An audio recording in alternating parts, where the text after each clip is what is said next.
ජීවිතේ පුංචි වෙනසක් කරලා බලන්න. එතකොට තේරෙයි ජීවිතේ කොච්චර ලස්සනද කියලා. ඇත්තටම අපි වෙනදා කරන දේට වඩා වෙනස් දෙයක් කළොත් අපි හිතන්නේ නැති විදිහට අපිට ලස්සනක් එකට එකතු කරන්න පුළුවන්කමක් තියෙනවා. මේ තියෙන්නේ අද අපි කරන්න හදන නිර්මාණය. මේ ඔබ දකින්නේ වෙනසක් කරපු නිර්මාණයක්. ඇත්තටම මේ අපි සාම්ප්‍රදායික රෙද්ද හැට ගැන කතා කරනවා. ඉතින් විශේෂම දැන් ඉස්සරහට එන අවුරුදු කාලෙට පුංචි දුවට ලස්සන රෙද්දයක් හැටයක් මහගන්නේ කොහොමද? ඒකත් වෙනස් විදිහට කරගන්නේ කොහොමද? සාම්ප්‍රදායික රෙද්ද හැටට වඩා. ඒ ගැන අපි අද ඔබත් එක්ක කතා කරන්න ඔබට කියලා දෙන්න ලෑස්ති වෙලා ඉන්නවා. මේ පිළිබඳව අපිව දැනුවත් කරන්න අපිත් එක්ක ප්‍රවීණ මැහුම් සහ අත්කම් නිර්මාණ ශිල්පිනියක් එකතු වෙලා ඉන්නවා. ඇය තමයි නිර්මලා දිසානායක. අයිබෝන්.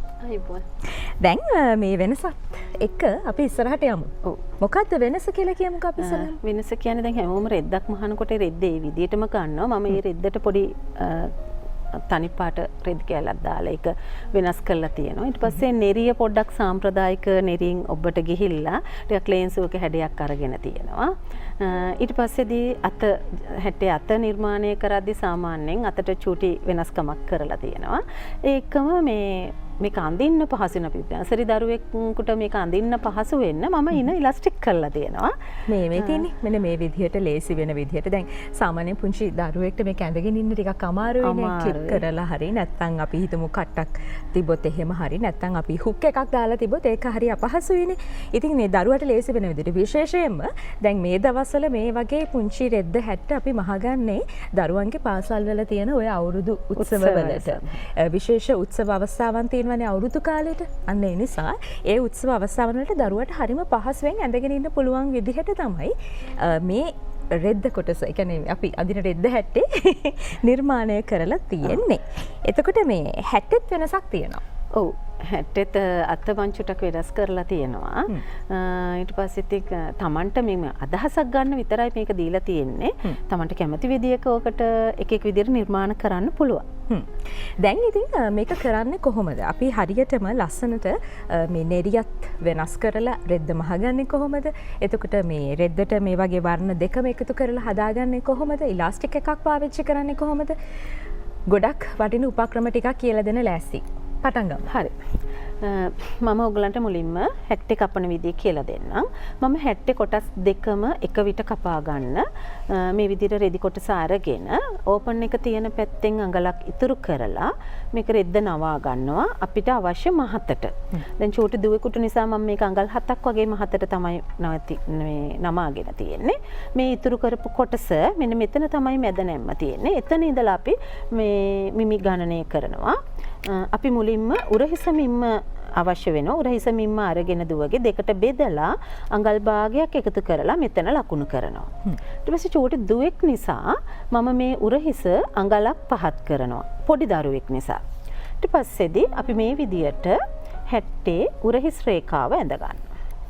මේ උරහිස් රේඛාව ඇඳගත්තට පස්සේදී සම්මත කරපළල අපි අඟල් 2ක් කියලා අරගෙන එතනින් පහළට ඔයගොල්ලෝ දන්නවා මැහුම් වල රැඟල් උස කියන්නේ මොකද්ද? රැඟල් උස කියන්නේ අපි ගණනය කරගත්ත උරහිසමින්මයි ඊළඟට ජැකට් එක අවශ්‍ය උස නැත්නම් ඉන දක්වා උස දරුවට මේ විදිහට ලකුණු කරගන්නවා. මේ විදිහට ලකුණු කරලා අරගෙන මේ රැඟල් රේඛාව කෙන රැඟල් රේඛාවේ තමයි අපි පපුවට මිම්ම ලකුණු කරන්නේ. මම පපුවට මිම්මටම තමයි රෙද්ද නමාගත්තේ පහසු වෙන්න. අඟල් 7ක් විදියට පපුවට මිම්ම ලකුණු කරනවා. ඉන රේඛාවේදී ඉන වට මිම්ම 4න් බෙදලා ලැබෙන අගයට අඟලක් එකතු කරලා අපි ඉන වට මිම්ම ලකුණු කරනවා. පපුවට මිම්මත් 4න් බෙදලා එන අගයට එකක් එකතු කරලා තමයි අපි ලකුණු කරන්නේ. ගණන් ක්‍රමයකුත් තියෙනවා. ඒක නැත්තම් බෑ. ඊට පස්සේදී අපි මෙතන පපුව කෙලවරත් ඉන කෙලවරත් යා කරලා හැටේ අංශ රේඛාව අපි මේ විදියට ඇඳ ගන්නවා. ඊළඟට තමයි අපිට අමාරුම කොටස තියෙන්නේ කිහිලි කටහාත මේ කර හදන විදිය. සාමාන්‍යයෙන් පොඩි දරුවෙක් නිසා අපි ලොකුවට කර කපන්නේ නැහැ. අඟල් 3ක් විතර කර පහත් කරලා සම්මත කරෙන් අඟල් භාගයක් විතර ඇතුළට දාලා මේ විදියට අපි රවුම් කරක් ඇඳ ගන්නවා. මොකද සාමාන්‍යයෙන් ඔයගලන්ට කැමති කරක් අඳින්න පුළුවන්. නමුත් හැට් එකට ගැලපෙන්නේ රවුම් කර. ඔය විදිහට කර ඇඳගත්තා. ඊළඟට අපි කිහිලි කොටස හදන්නේ කොහොමද කියලා බලමු. මේ අපි උරහිස මිම්ම ගත්තා. ඒ උරහිස මිම්මෙන් අඟල් භාගයක් අඩු කරලා අපි මෙතන ලකුණු කරනවා. මේ රැඟල් රේඛාව. ලකුණු කරලා මේ හරහා අපි රේඛාවක් අඳිනවා. මේ විදියට. මේ රේඛාව අපි සමාන කොටස් දෙකකට බෙදා ගන්නවා.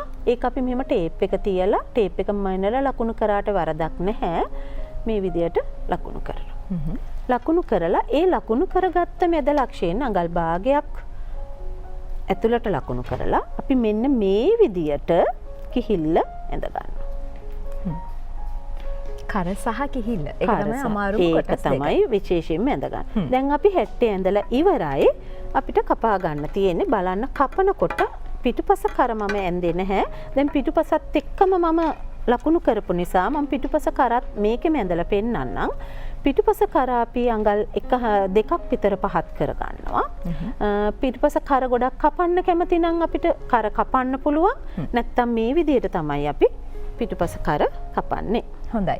අපි මේක මෙන්න මේ විදිහට පෙන්නමු කැමරාවට හොඳට. මේ විදිහට හොඳට බලා ගන්න පුළුවන්. මෙන්න මේ විදිහට තමයි එන්නේ. මේක එන්නේ. ඇඳගත්තේ අපි මෙන්න මේ විදිහට. දැන් ඔබතුමී බොහොම හොඳින් පැහැදිලි කරා කොහොමද හරියටම අපි හතරෙන් බෙදලා හතේකට එකක් එකතු කරලා හුමු ගණන් ක්‍රමයකට එක්කම පැහැදිලි කරා. දැන් මේක හැට්ටේ සාමාන්‍ය මහන විදිහ ගොඩක් අය දන්නවා. අපි කපලා පෙන්නමු මොකද දෙකම එකට නමපු නිසා කපන එක පටලව ගන්නේ. අපි ඉන රේඛාවෙන් මේ විදියට හැට්ටේ කපනවා. කපලා ඊට පස්සේදී අපි මෙන්න කර කපද්දී ඉස්සෙල්ලාම දැන් පිටුපස පළුවේ ඉදිරිපස පළුවේ දෙකම තියෙන නිසා අපි අඩු කර ඉස්සෙල්ලා කපනවා. දෙකම ඊළඟට අනිත් ඒවා ඔක්කොම උරහිස මේ ඔක්කොම එකම විදියට කපනවා චූටි දරුවෙක් නිසා. වැඩිහිටි කෙනෙක් නම් මේවයි පොඩි පොඩි වෙනස්කම් තියෙනවා. අපි පොඩි දරුවෙකුට මේක නිර්මාණය කරන නිසා මේ විදියට අපි කපා ගන්නවා. අපි කාලෙට උචිත වෙන නිසා තමයි අද දවසේදී මේ පොඩි දරුවෙක්ට මේක නිර්මාණය කරන විදිය කියලා. ඊට අපි ඉදිරිපස පළුව තියලා මේ පිටපස පළුව කපලා අපි ඉදිරිපස පළුවේ කර වෙනම කපා ගන්නවා. එතකොට අපිට දෙකම එකට කපාගත්ත කාලය හරස් වෙන නිසා. දැන් අපි මේ විදිහට කර ගැඹුර අරන් තියෙනවා. කැමති නම් කර ගැඹුර වැඩි කරන්න පිටුපසින් අපි කර ගැඹුර මේ විදිහට වැඩි කරලා කර පළලි වෙනසක් කරන්නේ නැහැ. මේ විදිහට කර කපන්න පුළුවන්. ඉතින් මේකට පේසින් කපාගෙන කර 60ක් මහගන්නේ කොහොමද කියලා දන්නවා.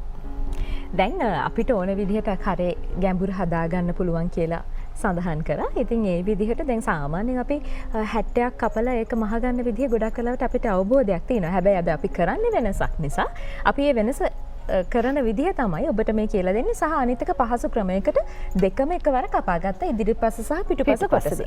දැන් මම රෙද්ද නිර්මාණය කරන්නේ මේ වගේ කොටසකින් නිසා මම මේ 60 ඔයගලන්ට අදහසක් ගන්න අත් දෙක මම සම්පූර්ණයෙන්ම රෙද්දේ පාටින් දානවා. අපි බලමු අතක් කපන්නේ කොහොමද කියලා. අතට අවශ්‍ය උස ලකුණු කර ගන්නවා. බෝරිච්චි අතක් නිසා පොඩි දරුවෙකුට මම අඟල් 5ක් වගේ කොටසක් ලකුණු කරනවා. මේ අඟල් 5 ලකුණු කරගත්තට පස්සේදී මැද නැම්මට විරුද්ධ පැත්තෙන් මම අඟල් 2.5ක් පහත් කරනවා චූටි දරුවෙක් නිසා. ඊට පස්සේදී මෙන්න මේ මැද නැම්ම පැත්තේ ඉඳලා මේ පහත් කරගත්ත ස්ථානයට මේ විදියට රේඛාවක් ලකුණු කරලා මේ රේඛාව අපි සමාන කොටස් 4කට බෙදා ගන්නවා. මේ ඔයගොල්ලෝ දන්නවා අතක් ලකුණු කරනකොට කොහොමද සමාන කොටස් 4කට බෙදාගන්නේ කියලා ගණන් කියවන්න ඕන නැහැ. ටේප් එක මැනලා අපිට පුළුවන්. ඊට පස්සේ මේ අන්තිමට ලකුණු කරගත්ත කෙලවරෙන් අඟල් භාගයකුත් ඉහළින්ම ලකුණු කරගත්ත කෙලවරින් අඟල් භාගයකුත් ඉහළට ලකුණු කරලා හොඳයි. අපි ඔහොම මොක තියාගැනීමු. අපි වෙලාව බලලෙමු ඉතුරු වැඩ ටික කරන්න.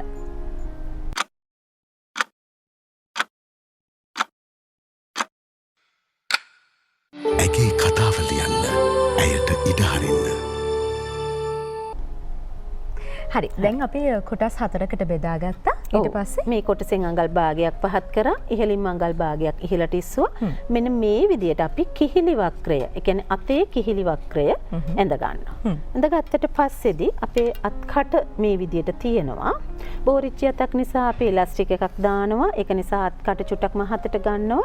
ඒ වගේ අපිට අත්කට මහත වගේ දෙගුණයක් මෙතෙන්ට අරගෙන මෙන්න මේ විදියට අත හැඩ කරගන්නවා.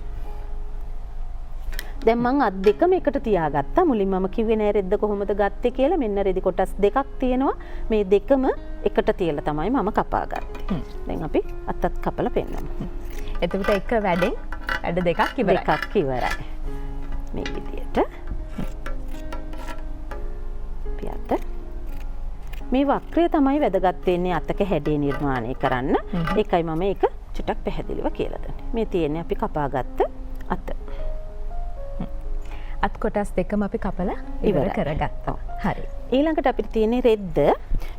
රෙද්ද කපන්න යනකොට රෙද්ද සඳහා අවශ්‍ය උසට මම අපි කපා ගන්නවා. අවශ්‍ය රෙද්දක් පොඩි දරුවෙක් නිසා මේ වගේ උසක් අපි ගත්තා. අඟල් 20ක් වගේ උසක්. මේ රෙද්ද තීරණය කරන්නේ දරුවගේ උකුල වටමින්ම අරගෙන උකුල වටමින්ම දෙකට බෙදනවා. දෙකට බෙදලා ඒ වගේ 3 ගුණයක් රෙද්ද තියෙන්න ඕන. කියන්නේ උකුලවට 20ක් නම් 20 දෙකට උකුලවට 30ක් නම් 30 දෙකට බෙදුවහම 15යි 15 වගේ 3 ගුණයක් අපිට මෙන්න මේ විදියට තමයි අපි රෙද්දක් අඳින්නේ. ඉතින් අපි ඕගොල්ලෝ දැකලා තියෙන මේ වගේ සාම්ප්‍රදායික රෙද්දක්. ඉතින් අපි ওই වගේ රෙද්දක් අඳවන්නේ නැතුව හැමෝම අඳින්නේ නැති විදියට අපේ දරුවට අලුත් විදියට අපි අදහසක් දෙන්න අපි මේ රෙද්ද චුට්ටක් හැඩ කරලා කපා ගන්නවා මෙන්න මේ විදියට. ඒක ඕගලන්ට ඇඳලා කරන්න පුළුවන්. නැත්නම් මෙහෙම අතේ හුරුවට කපා ගන්නත් පුළුවන්. දැන් එහෙම අතේ හුරුවට කපාගෙන මෙන්න මේ විදිහට මේ අපි රෙද්ද හදා ගන්නවා. රෙද්ද කොටස වෙනස් විදිහකට හදා ගන්නවා. අපි කපාගත්ත රෙද්දට වෙනම කොටසක්. ඒ කියන්නේ අපි මේ ගත්ත කහ පාට රෙද්දෙන් කොටසක් ඒකට සම්බන්ධ කරනවා. හොඳයි. අපි ඉක්මනටම ඊළඟට මේ රෙද්ද මෙහෙම තිව්වට පස්සේදී මේ තියෙන ඔයගොල්ලෝ කපාගත්ත හැඩේ ඒක පේන්න මෙන්න මේ විදියට මේ දැන් ඔන්න ඔය විදියට තියාගත්තාම අපිට පුළුවන් මේක කොහොමද එන්නේ කියලා බලන්න. ඊට පස්සේ අපි ඔව් ඒක කපා ගන්න. හොඳයි. අපි දැන් මේ නෙරිය කොටසටත් අපිට කැමති විදිහකට කැමති හැඩයකට නෙරිය කොටස අරගන්න පුළුවන්. කොටස ගන්න පුළුවන්. මේ තින්නේ ඔබ දකින්නේ මේ නෙරිය කොටස.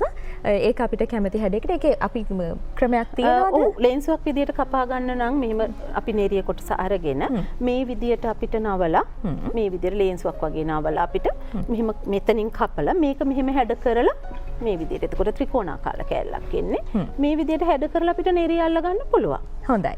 දැන් ඔබ දැක්කේ මේ අලුත් නිර්මාණය නෙමෙයි අලුත් නිර්මාණය කරගන්න හදාගන්න අපිට අවශ්‍ය කරපු දේවල් මොනවද? ඒ මොනවද මොන වගේ දේවල් උමනා කරනවද මේ නිර්මාණය කරන්න කියන කාරණාව අපි පොඩ්ඩක් මතක් කරමු.